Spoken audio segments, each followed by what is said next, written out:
Good morning and welcome to today's program. Briefings, Import and Export Factors Impacting Northwest Businesses. This event is brought to you by the Pacific Northwest Defense Coalition and Dorsey Whitney LLP. First, we want to confirm that everybody joining us here online can see the screen and hear us okay. If you could just type yes in the question field, I would appreciate it. Great, thank you so much. Please feel free to use this same question field at any time to ask a question during the program. Just type your question in the webinar dashboard and we'll share it with our speakers. A recorded version of this presentation will also be available after the event. Today we will hear updates and ask questions on the many legal issues impacting Pacific Northwest businesses. Larry Ward and Augustine Lo, attorneys at Dorsey Whitney LLP, will share their considerable expertise on these rapidly evolving policies that will impact Northwest businesses in the manufacturing, aerospace, defense, and security industries.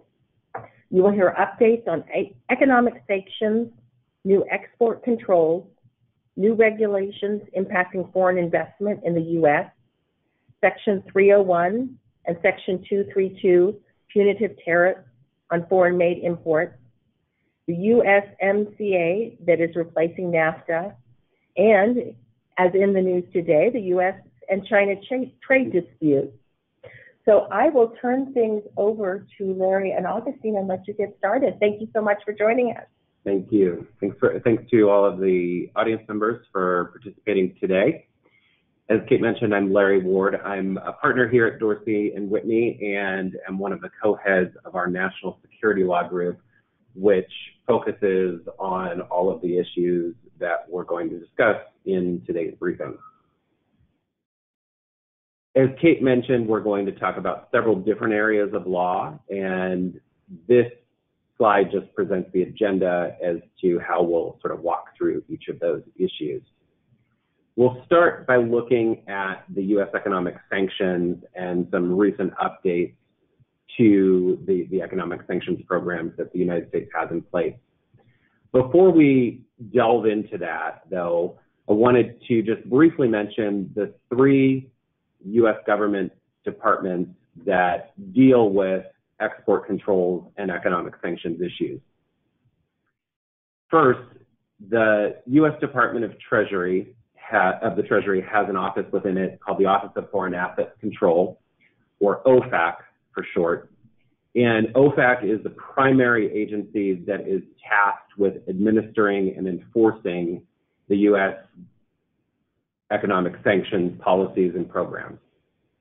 The second agency that is responsible for enforcing and administering sanctions and export controls is the U.S. Department of Commerce's Bureau of Industry and Security, or BIS for short. And then the third agency that is tasked with focusing on export controls and sanctions is an agency within the U.S. State Department known as the Directorate of Defense Trade Controls, or DDTC for short. And one thing you'll find very quickly when we're talking about export controls in particular is that there are a lot of acronyms. And so as I throw around some of these acronyms, if at any point it's not clear what I'm referring to, please do feel free to send a question to Kate and I'll clarify that.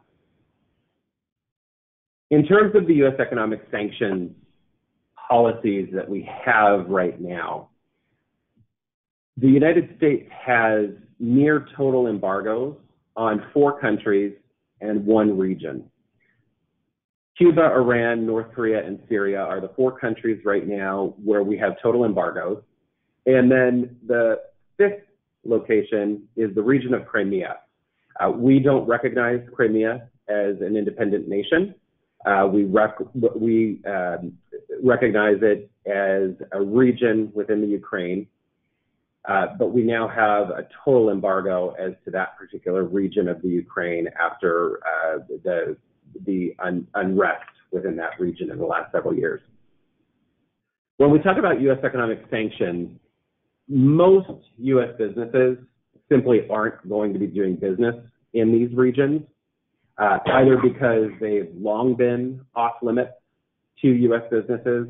So, for example, Cuba and Iran, we've had sanctions on both of those nations going back to the 70s. And so they've effectively been off limits for the last 40 or so years. And so U.S. businesses have just become accustomed not to doing any sort of work in those regions.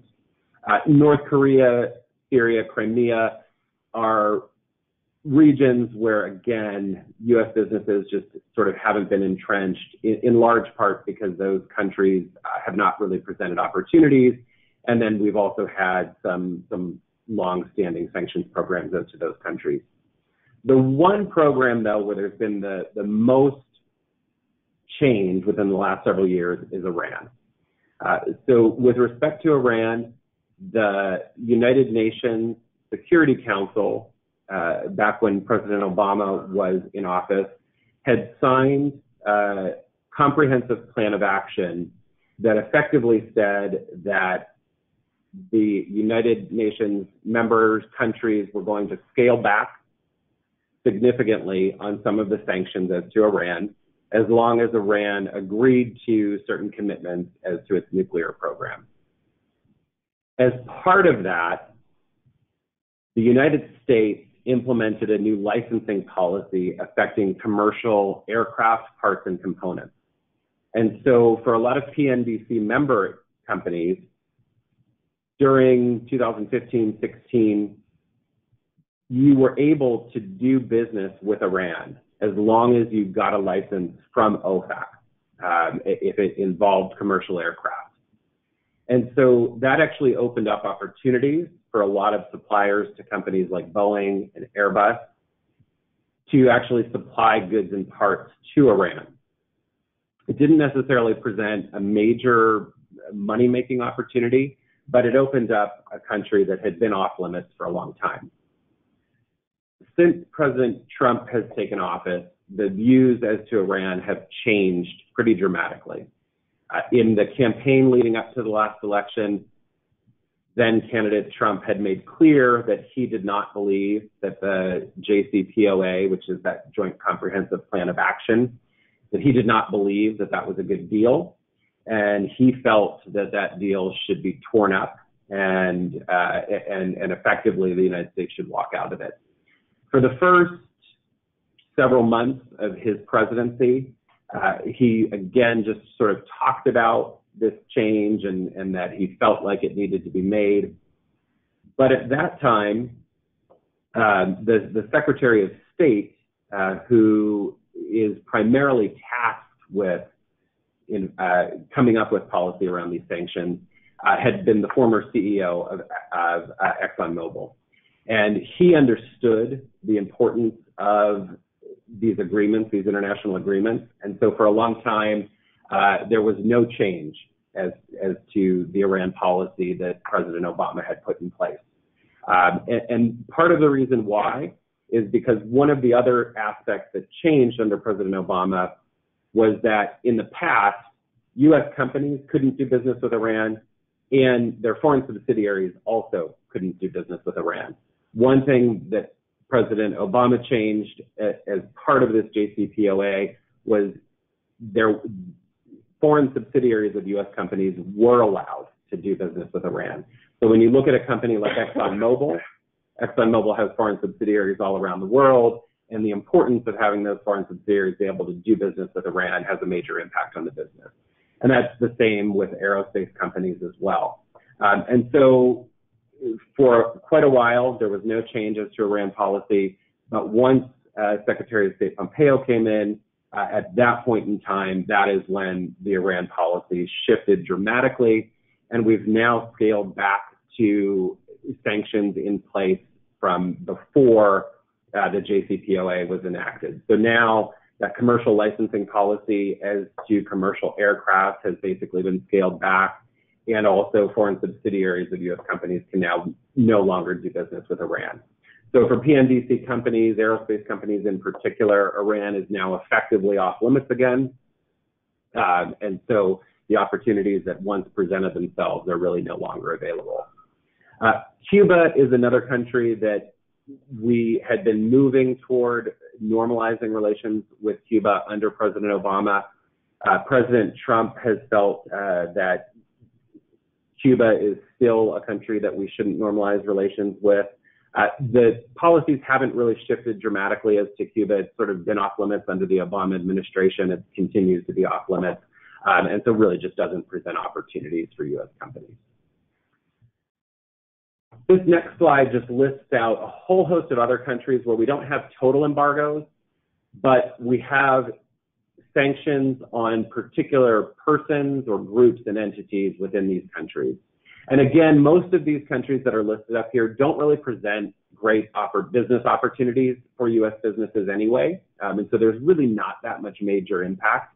However, a few of them really have had some impact on U.S. businesses. Russia and Ukraine in particular, because U.S. businesses have been entrenched in those regions for a few decades now. And so the sanctions on those countries have really impacted U.S. businesses, and increasingly Venezuela and Nicaragua.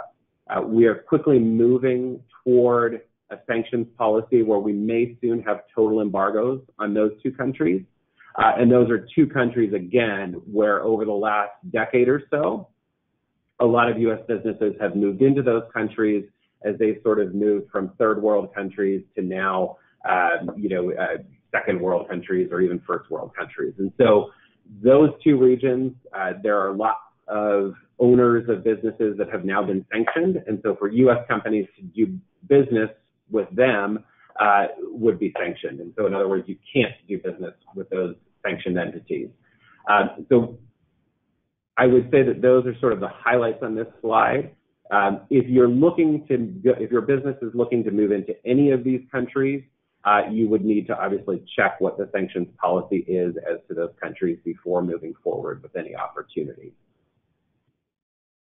Moving on to export controls now. In terms of export controls, there's two main systems that impact U.S. exports in the United States. There's the EAR and the ITAR. The EAR stands for the Export Administration Regulations, and the ITAR stands for the International Traffic in Arms Regulations. The EAR are administered and enforced by the VIS, which is the Bureau of Industry and Security in the Commerce Department. And the EAR covers dual use items. So these are items that have both civilian and military applications. The EAR has a list of controlled items known as the Commerce Control List. And for aerospace and defense companies, a lot of the goods and technologies that aerospace and defense companies work with are picked up on this Commerce Control List. And so it's really important for companies in the aerospace and defense sectors to make sure they understand how their items are controlled under the Commerce Control List to know where they can send those items without licenses from the U.S. government.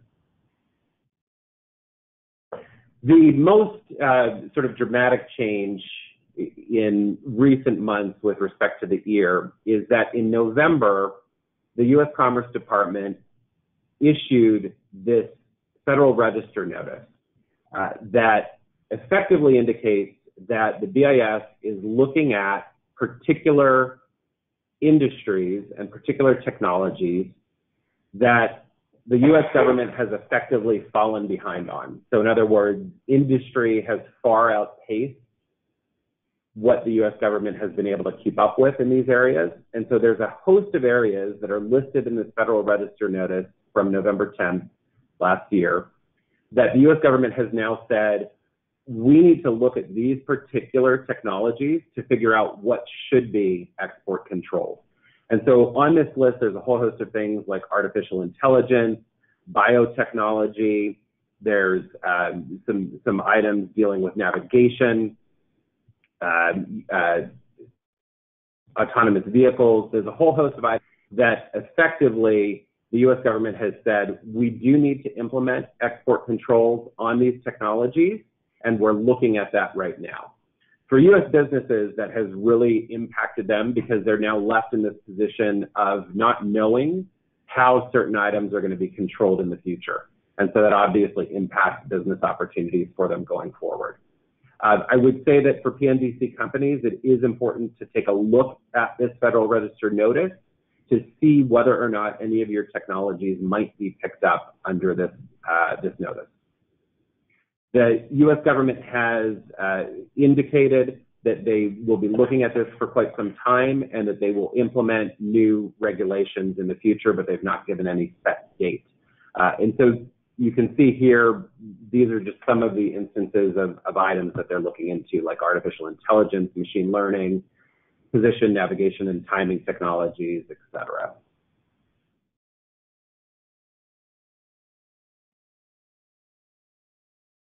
Under the ITAR, there's not really been much change in the last few months. The only really piece that has changed, under the Obama administration, that administration had started an effort to reform the U.S. export control system because it was quite antiquated. That whole process effectively finished under the Obama administration. There was a little bit that still needed to be done under the Trump administration and was done. There are three categories, though, excuse me, under the ITAR that have not yet been revised. And those are categories 1, 2, and 3, and they basically deal with guns and ammunition. These are categories where most items are still controlled under the ITAR that fall within that sector. However, there have been regulations drafted for years now to shift many of those items from the ITAR controls to the EAR controls.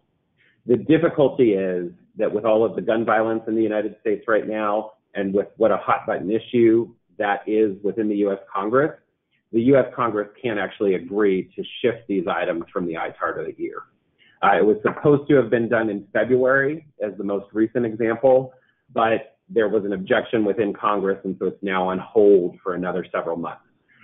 So for companies, PNDC member companies that do fall within this sector, we do anticipate that there will be relief at some point, that many of your items will shift from the ITAR to the EAR, but we can't give any sort of sense of timing on that yet.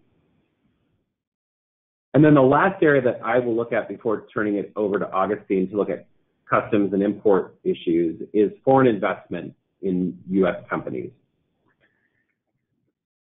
The United States has long had a law in place called Section 721 of the Defense Production Act that gives the U.S. president a power to review and investigate any transaction where a U.S. business could be controlled by a foreign person and where there is some sort of impact on U.S. national security. And so when you're talking about aerospace and defense companies, if an aerospace or defense company were to be acquired by a foreign person, this law certainly would be impacted because their aerospace and defense is obviously going to impact U.S. national security. That presidential power actually allows the president to block or prohibit any transaction where he thinks that there's going to be some impact on U.S. national security that can't be mitigated. It also allows the president to unwind any deal that has already taken place where he thinks there's some sort of national security impact. The only way to cut that off is to make a filing with a U.S. government agency known as CFIUS, or the Committee on Foreign Investment in the United States. CVS has traditionally reviewed these control transactions through notice filings that are made by parties to such transactions. But there was a thought within the U.S. Congress that CFIUS wasn't doing quite enough. And so in August of last year, the Congress implemented a new law, the Foreign Investment Risk Review Modernization Act, that changed the CFIUS process. And we'll look at how that's changed in a coming slide. This slide just shows the member agencies of CFIUS. So again, this is a group of high-level government officials from these various agencies that are tasked with looking at these transactions on the president's behalf. And just to mention, CFIUS itself does not actually have any power other than to make a recommendation to the president as to whether or not he should clear these deals. What has changed, so what I've been talking about in terms of controlled transactions is this first regulatory scheme up here under Part 800. What has changed in recent months is this Part 801. So it's an entirely new set of transactions, and it actually picks up certain minority investments by foreign persons. So in the past, if your business was accepting a minority investment from a foreign person, you didn't have to worry about this CFIUS process. Now, however, with respect to certain investments, you do actually have to worry about CFIUS, and you actually have to file a declaration with CFIUS. The Part 800 process is entirely voluntary. So in other words, you can file a notice if you want, but you don't have to. If you don't file a notice, you just run the risk that at some point the president could unwind the deal. This Part 801 process, though, is now mandatory. There was a notice put out in October about this pilot program, and it's on the CFIUS website. And effectively, it picks up 27 industry sectors. And so I list out those industry sectors on this slide. So essentially, if your company fits within any of these industry sectors, if you do any work within any of these industry sectors, you might be picked up by this pilot program. And so what that means is if you are accepting investment from foreign companies, you might need to make a filing with CFIUS.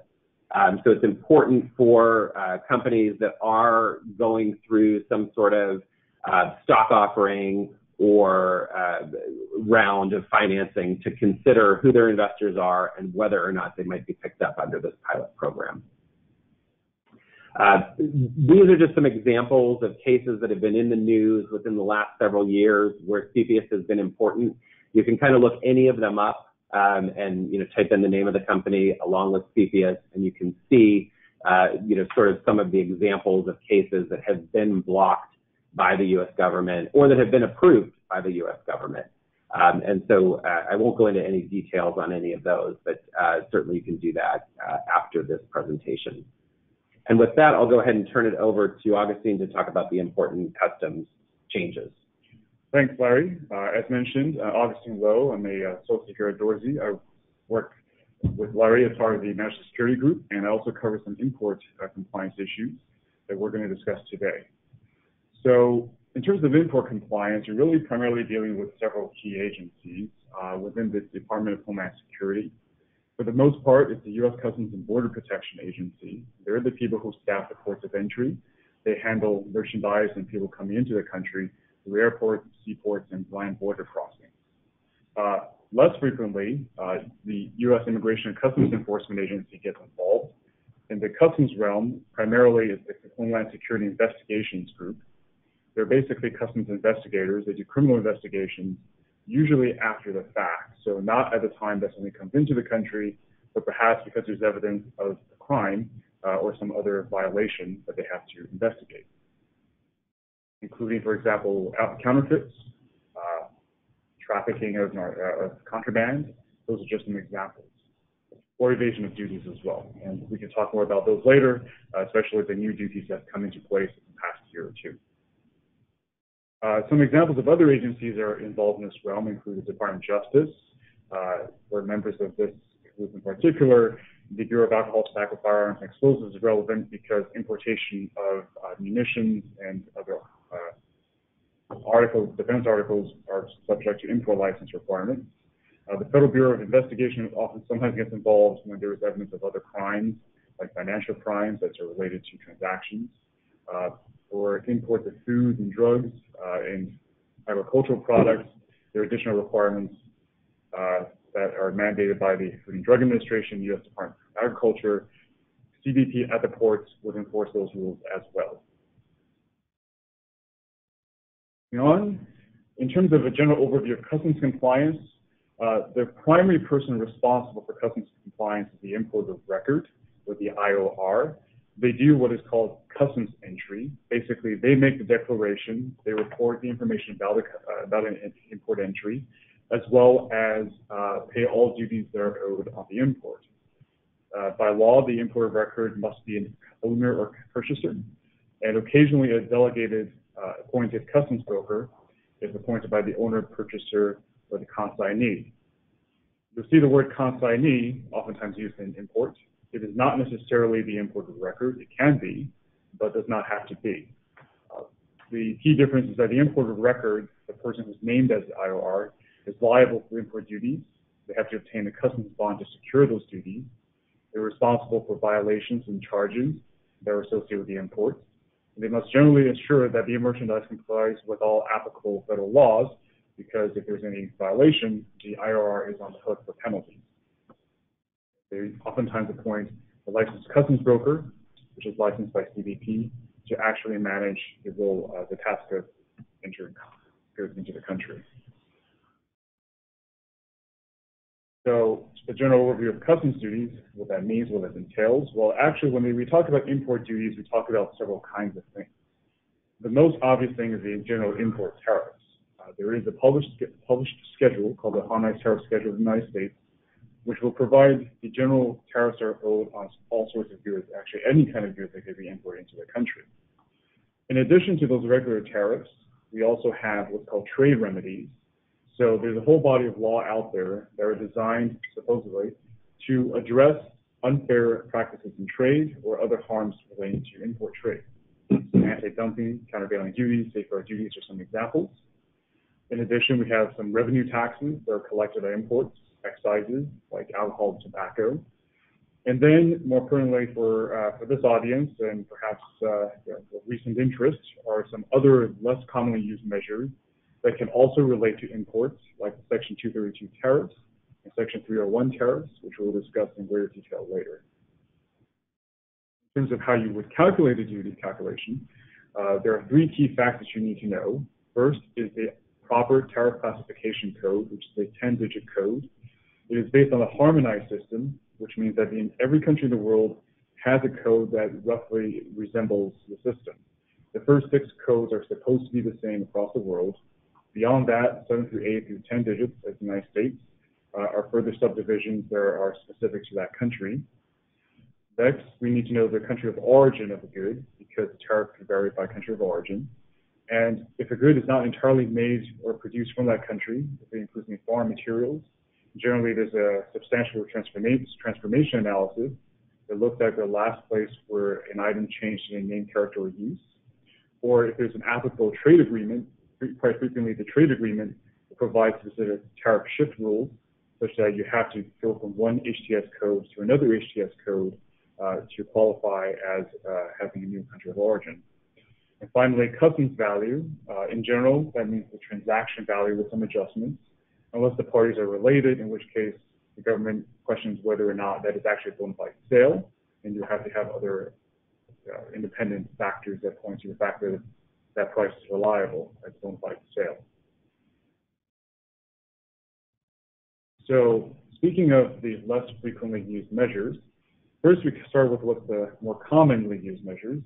Anti-dumping duties and countervailing duties. You may have heard of these used from time to time. At any given point in time, the United States has dozens, if not hundreds, many dozens of orders in place that are supposed to address unfair trade practices. Anti-dumping duties are meant to address what's called sales at less than fair value, the idea being that perhaps exports from other countries are engaged in price discrimination and unfairly selling goods to the United States at lower than fair price. So that's one theory. Another one is called countervailing duties. That is meant to address what is called an export subsidy. The notion being that it is unfair for other countries to subsidize their exports, which then unfairly compete with goods produced in this country. Both systems relating to anti-dumping duties and countervailing duties have established administrative and judicial processes. There are two main agencies involved, the U.S. International Trade Commission and the U.S. Department of Commerce. Both have a role in the assessment of anti-dumping duties and countervailing duties. And if decisions are adverse, the parties have recourse to judicial review in the federal courts. And so there's an established process as well as precedents that people can refer to have like guideposts as to how things ought to go, basically, with respect to particular disputes. The Trump administration, since taking office, has relied on some other measures that are less frequently used. First, you've heard of Section 201 safeguards.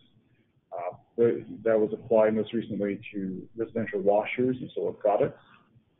Safeguards are not specifically tied to any particular unfair trade practice. It's meant to address basically harm from a substantial increase in imports. basically just from the fear of the sheer uptake in volume of imports as opposed to any particular practice by a foreign country. Section 232 of the Trade Expansion Act of 1962 is a national security-based measure that's meant to basically ensure sufficient domestic production of critical war materials and other things that are meant to address protect the national security of this country, to ensure that we will always have strategic materials in the case of a war. And Section 301 of the Trade Act of 1974 is another provision that's meant to address enforce trade rules. Now, that provision was enacted at a time before the WTO, before there were more formalized mechanisms for dispute resolution of trade disputes between countries, such that countries were more likely to rely on unilateral measures to ensure a foreign country's compliance with trade rules and trade agreements.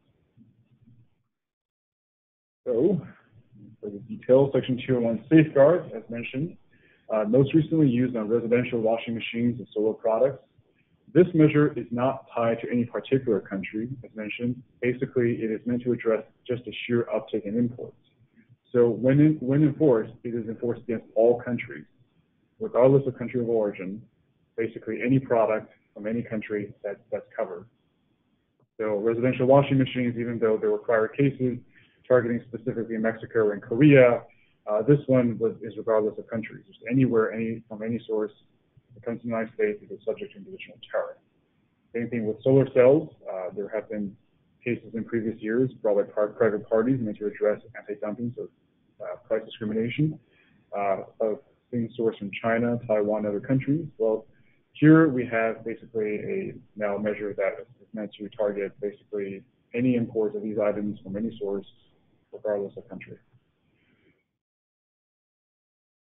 Section 232, as many of you have heard and as Kate mentioned in the opening, is meant to address national security. So strategic materials that we care about, we want to make sure the United States always has it in case of crisis. Since taking office, the Trump administration has used it first on two particular classes of goods, steel and aluminum products, under the theory that we must ensure that domestic producers always have a certain level of demand such that they will maintain production capacity in this country. Not all steel and aluminum items are covered, only certain ones listed by HTS code. At first, it was basically meant to apply to imports from all countries, and then tailored temporarily to exempt certain allies, and then that was also scaled back. At the moment, Australia is a major beneficiary. They're kind of exempt from this, but other countries are more or less subject to these. Some countries, like Brazil, get sort of an intermediate treatment. They get to have a sort of quota. Once they exceed a certain quota, then their goods are subject to higher tariffs. And these tariffs in particular have caused trade disputes with major trading partners that have sold steel and aluminum products to the United States in the past years, including, for example, Canada and Mexico, and other major trading partners, the EU, for example.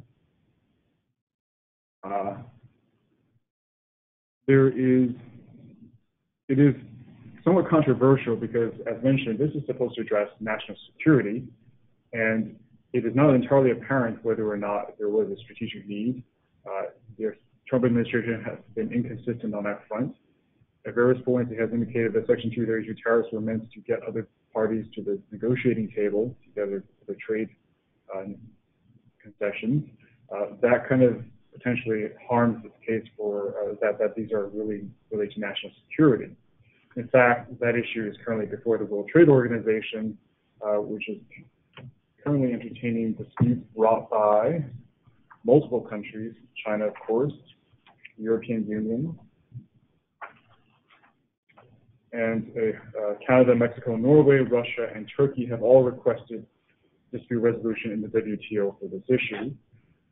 However, please note that if the WTO renders a decision, it will not be automatically enforced in the United States. According to U.S. domestic law, further action would have to be taken by the U.S. government before any WTO decision takes effect. So essentially, at the moment, this is kind of a hot topic that is not entirely clear whether or not there's a way for fuels to get out from under these tariffs. there was recently a court case brought to challenge it, which and the decision was adverse to the importer. Basically, the court declined to hear the case, saying that Supreme Court precedent indicates that these tariffs can continue. Section 301 it relates to is currently applied to tariffs on goods from China. So this is the one that is that's in the news this week. Since last year, the United States has implemented 3 tranches of tariffs on Chinese origin products.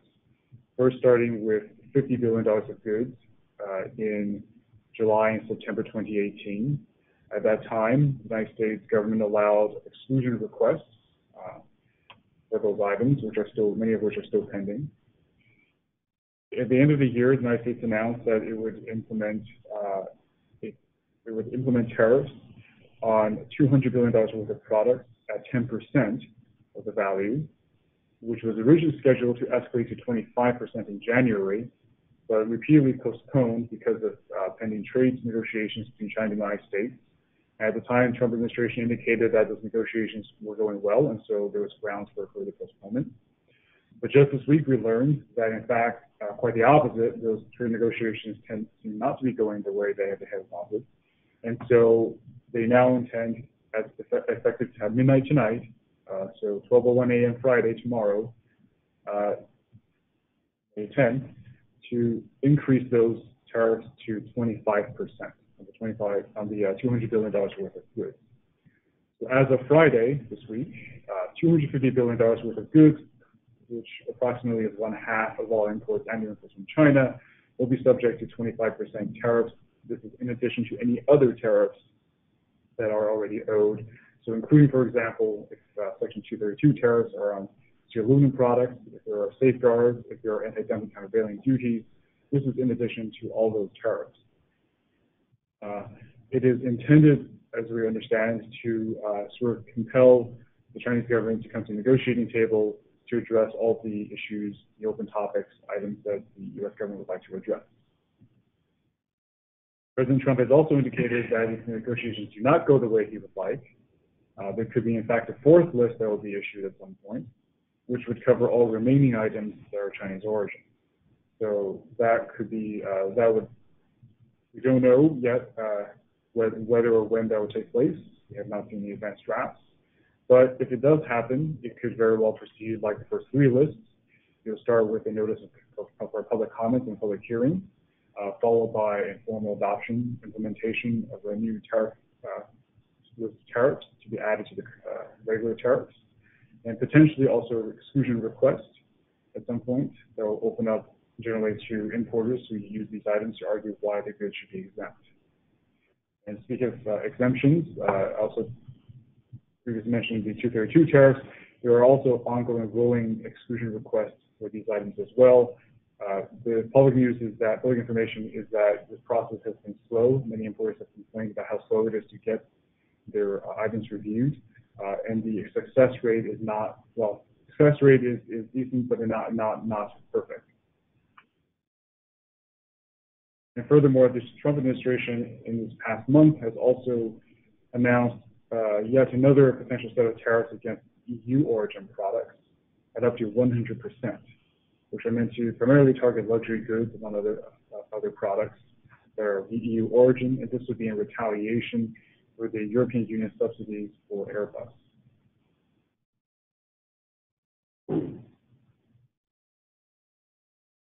So some comparisons between the more common trade remedies versus the 232 and 301 tariffs the Trump administration has used. Generally speaking, as mentioned, anti-dumping countervailing duty proceedings have established processes at the administrative level as well as judicial review. Section 232 and 301, however, are not so clear. There's some provision for the discretion for the United States government to seek public hearing and comments, but there are no actual rules requiring when submissions must be made, whether they must be heard, to what extent the agency must actually address in detail public comments. This is quite unlike the more established anti-dumping countervailing duty proceeding. And there's also no obvious path to judicial review.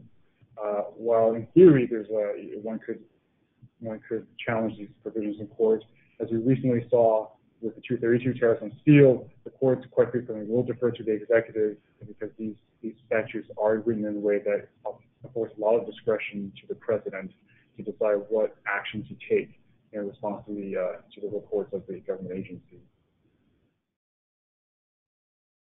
So what do you do if you're an importer that's impacted by one of these tariffs? Well, here are some ideas that you could also consider and review with your trade attorney. Tariff classification, because many of these new tariffs are generally based on specific tariff classification codes. So perhaps it is time to review whether, in fact, your imports are covered by those codes. Please note, however, that there, in fact, is a legal mechanism to review this, and so one should be careful that there's legal support when you change.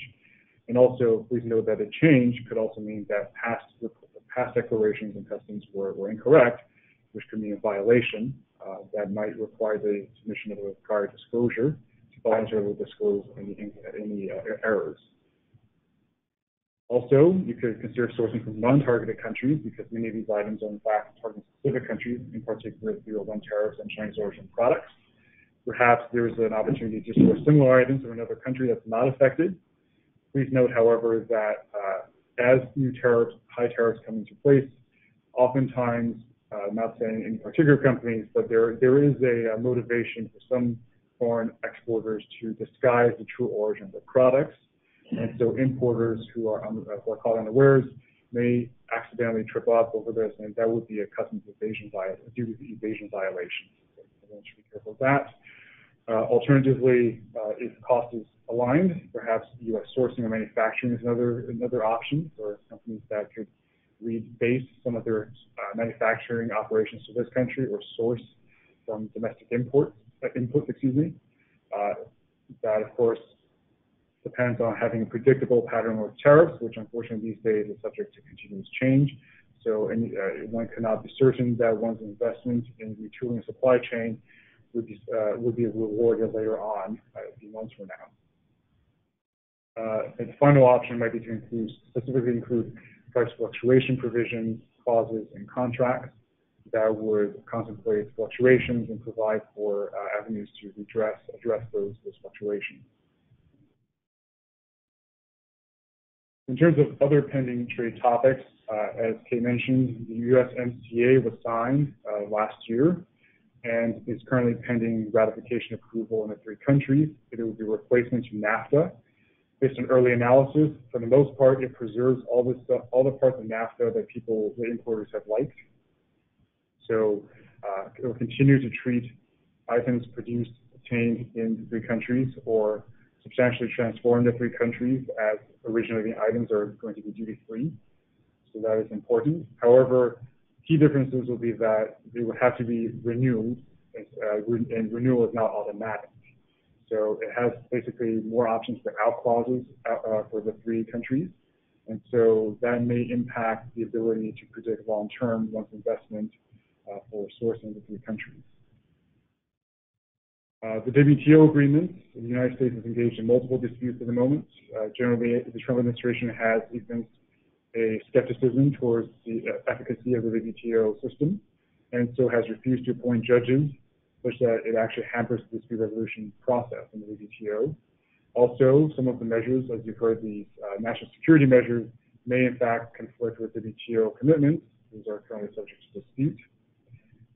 Lastly, there is a trade agreement, free trade agreement with Central American countries, and the Trump administration, for policy reasons, has suggested that it may suspend the trade preferences under those programs for Nicaragua, Dominican Republic, El Salvador. For Nicaragua, because it is now subject to U.S. sanctions, human rights abuse and corruption. Dominican Republic and El Salvador, basically because of their diplomatic switch in recognition from Taiwan to mainland China. There's other ongoing trade disputes. You've heard already about China, the 301 disputes. You've heard from Larry as well about the increased scrutiny of incoming investment, as well as new rules on the outflow of technical information to China. Those are all part and parcel of this sort of wide-ranging trade disputes with China. And unless a miracle happens tonight, new tariffs will come into place tomorrow. at 25% on 20, so that covering now one half of annual imports from China. Canada and Mexico, there are ongoing disputes because of, again, the 232 steel and aluminum tariffs.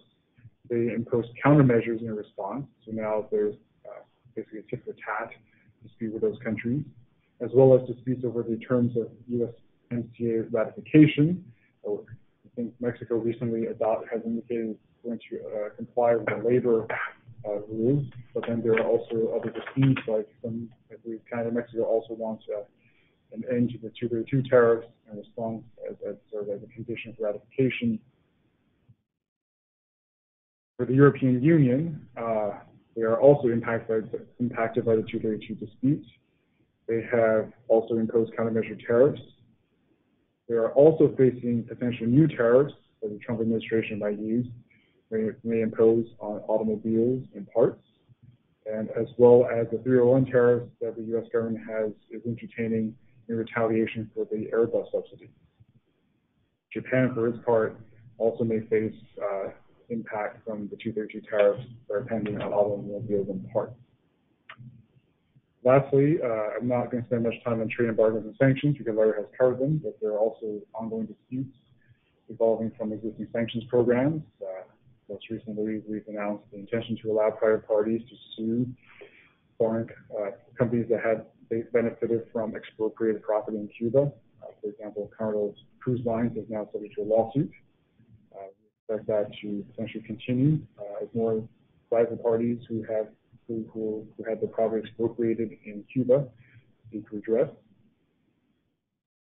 And as you heard from Larry, the withdrawal from the JCPOA process and the resumption of sanctions around, which also have extraterritorial impact.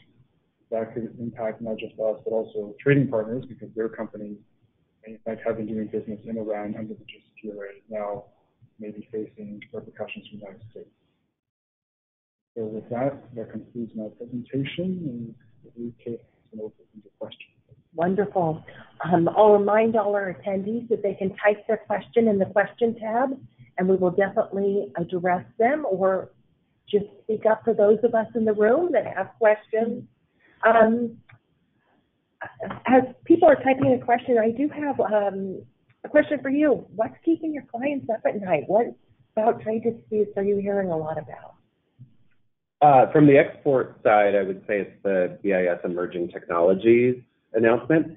It has left a lot of companies in a state of worry that items that they have incorporated into their products over the last decade are going to all of a sudden become export controlled and effectively cut off business opportunities for them around the world.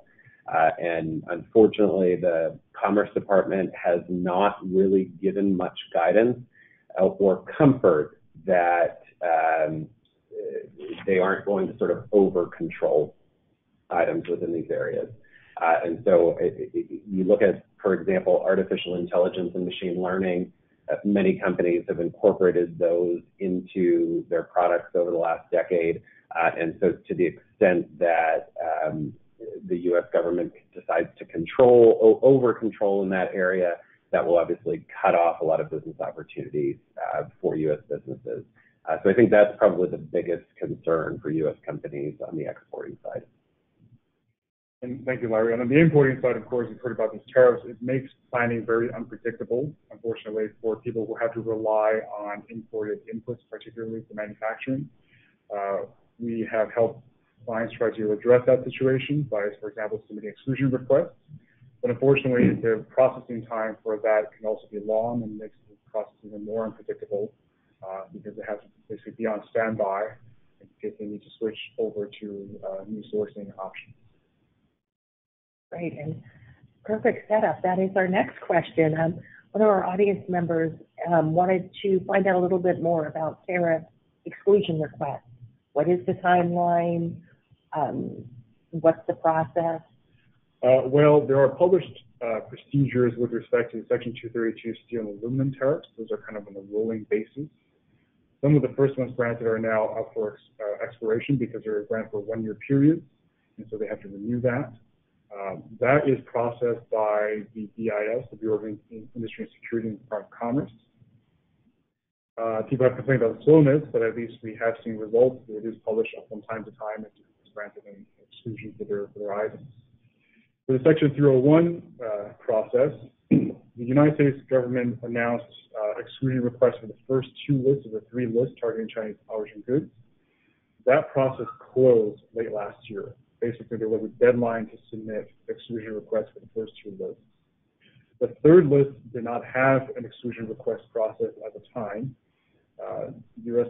Trade Representative indicated that an exclusion process would start if they were to escalate those duties on the $20 billion worth of goods to 25%. As that is taking place tomorrow, as it happens, there's an indication that there will be a new process that will open up for those items. So importers should be on the lookout for any new notices that will be forthcoming that will describe the deadlines and procedures to seek exclusions for those items. Again, these are 1-year, these exclusions, if granted, are retroactive to the date that the tariffs went into place, but they're only good for 1 year. So that, unfortunately, again, potentially impacts the company's ability to plan long term.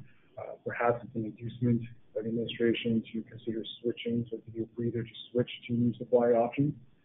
But it all depends on how the trade negotiations with China turn out. Perhaps a miracle will happen, they'll resolve all the disputes, and there'll be no increase or total mitigation, maybe. Yeah, I guess it's not fair to ask you what will happen tomorrow. Huh? That's a big question. I believe there's a conference in Washington, D.C. right now where that seems like coming out. Right.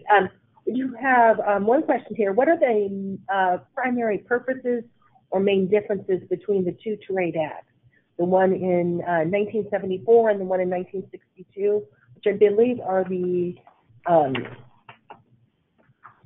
is that the 301, Section 301 and Section 323?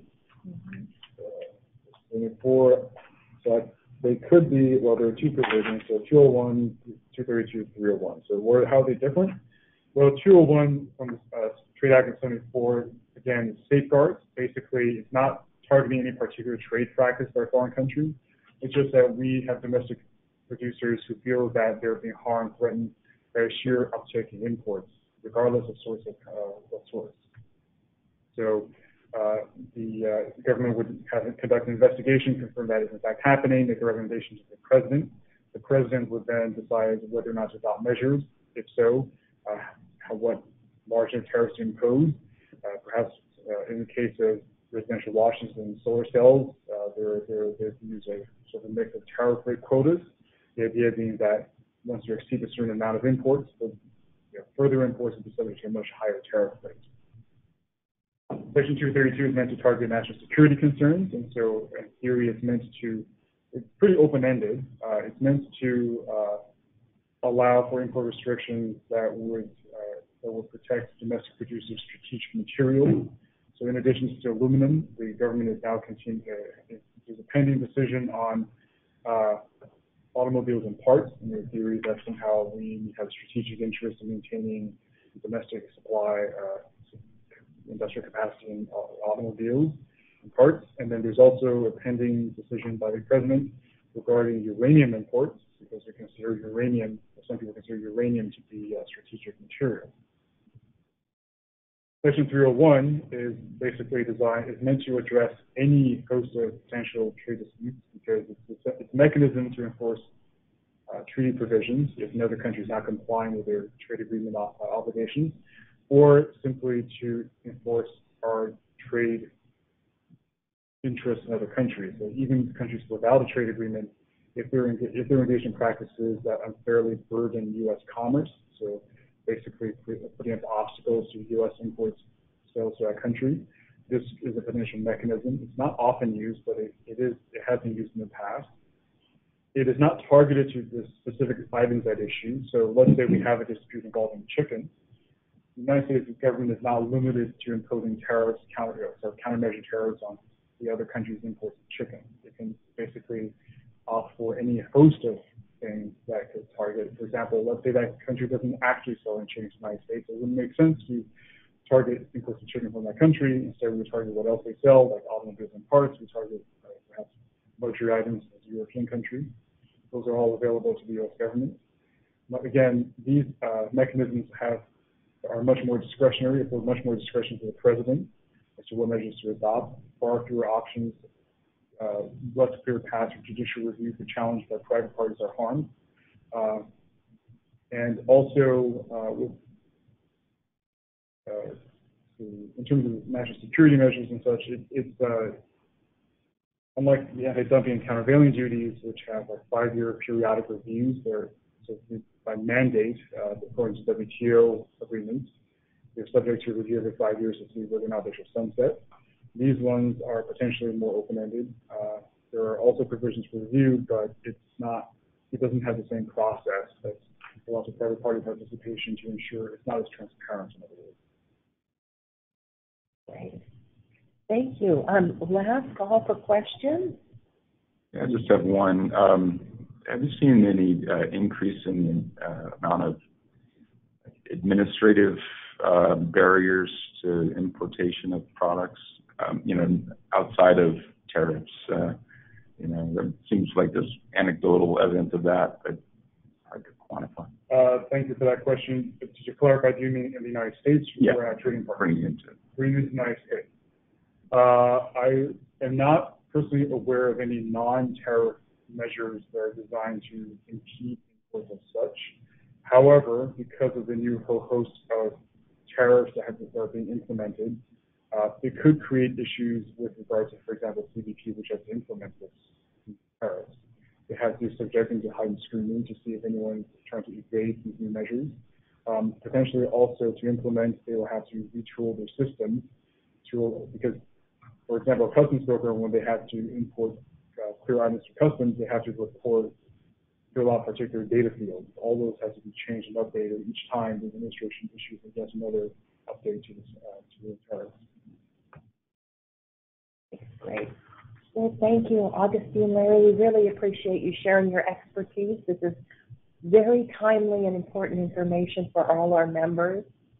I'd like to remind everybody joining us here today that we do have a few more upcoming PNDC events. Next Thursday, we'll have a happy hour in Tacoma. Maybe it will be commiserating about all these new tariffs we have to abide by. We'll also have one of our popular supply chain opportunity conferences the end of this month, May 23rd, in the Columbia River Gorge. And then we will be inviting some Department of Homeland Security procurement officers joining us here from D.C. To talk to Northwest businesses about supporting DHS through the procurement process on June 4th in Seattle and on June 6th in Portland.